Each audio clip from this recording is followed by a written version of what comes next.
Hey everyone, it's Saturday, so that means it's my day to do my testimonial.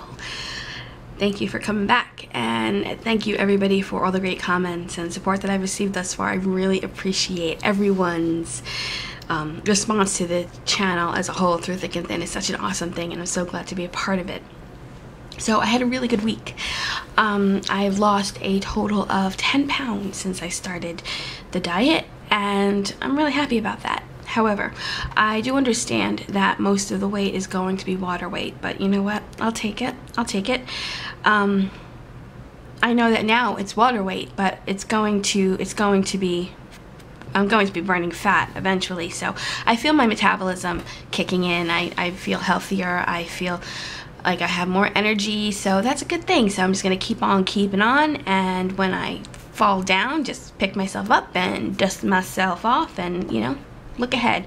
So I also wanted to I wanted to start a dialogue on something that is really personal for me, and I was just wondering how y'all feel about what it's like to be a larger size person in a society whose mores are more inclined to a smaller size person. There's definitely sizeism in our society.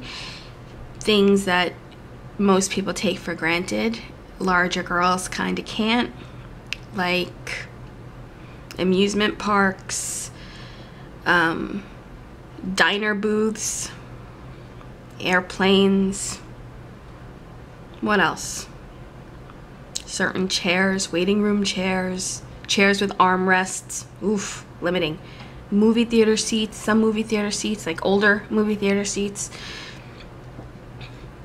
There are a lot of things that for me have a bit of a humiliation factor to it, so I don't put myself in that situation. One of them being airplane rides. I personally am humiliated to ask for a seat extender, so I don't travel as much as I want to. Amusement parks. If you carry your weight around the middle and you have to put that bar down and it doesn't fit, well, you know, that's kind of embarrassing. Booths. Sliding into a booth and not being able to breathe. What do? Suck it in and grin and bear it, or do you try to jam yourself back out? Yeah, that keeps me inside a lot, to be honest with you. Now, one could say, well, you're big. Lose the weight and you won't have to worry about it. And to be honest with you, that's pretty much what you have to do. Because society is not going to change overnight. Generational thinking is not going to change overnight. And size acceptance is not a huge blip on the social radar, really. It's perfectly acceptable within society. It's perfectly acceptable to kind of look down on fat people, right? I mean, they're fat. They let themselves get like that. They're gross. They're big and cumbersome, you know? They can just lose the weight and then they don't have to worry about it. That is pretty much society's thinking. And if you don't want to be uncomfortable, or if it's in your head that you're uncomfortable in those situations, then really the only thing you can do is lose the weight, because it's going to take years for society to, I mean, society's barely over, you know, ageism, and there's so many isms entrenched in our society already. Ageism, sexism, racism, sizeism, and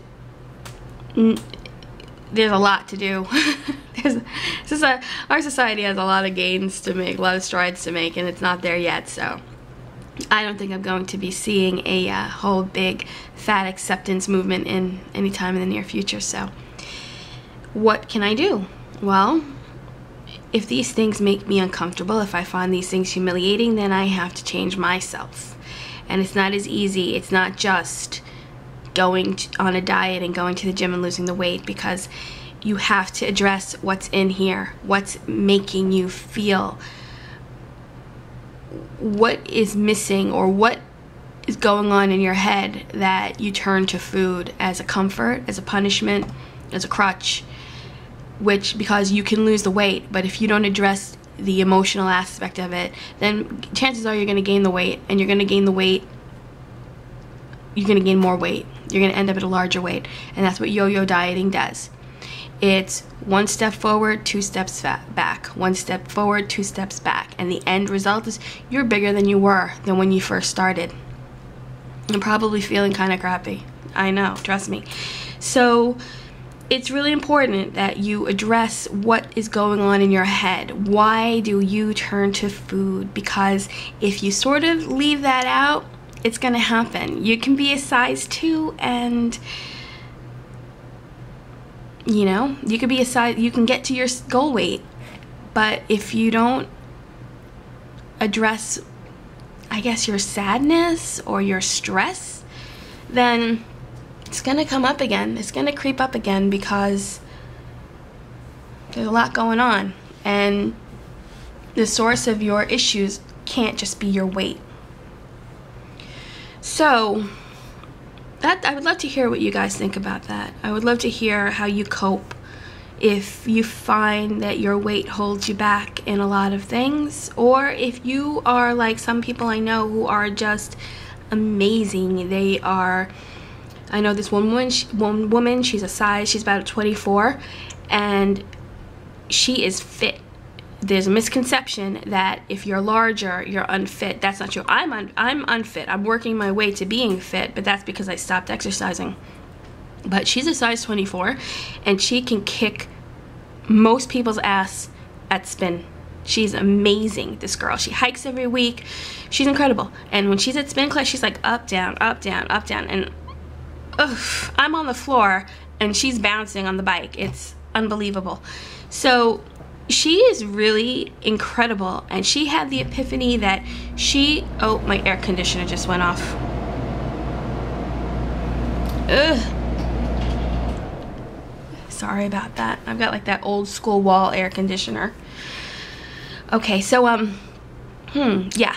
So she just came to the realization that she was never happy when she was trying to lose weight, and she loves herself at a size 24, and she has an incredible guy, and he loves her at a size 24, and her family loves her at a size 24, but most important, she loves herself at a size 24, and she's beautiful, and she knows she's beautiful, and she works it. She doesn't care. She doesn't hold back on anything. She wears what she wants.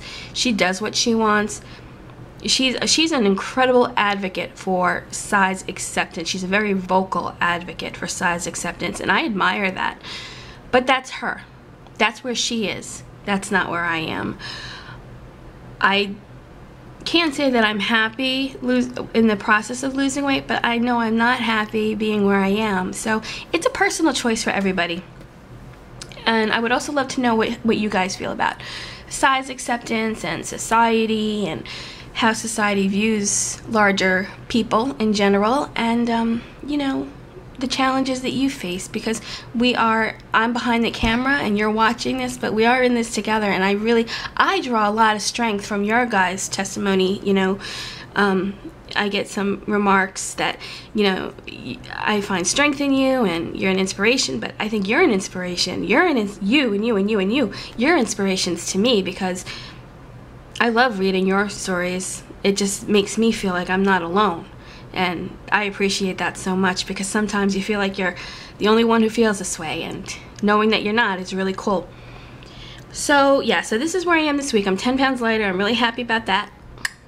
And just gonna, you know, see what's in store for me next week. To be honest, I don't really have any big goals. My big goal next week is just to see what I can do, and just to keep on doing what I'm doing. And you know, my birthday's coming up, so I would like to lose a little weight for that weekend, because I know there's going to be some hedonistic drinking and eating going on, so I would like to be a little bit thinner. I don't know.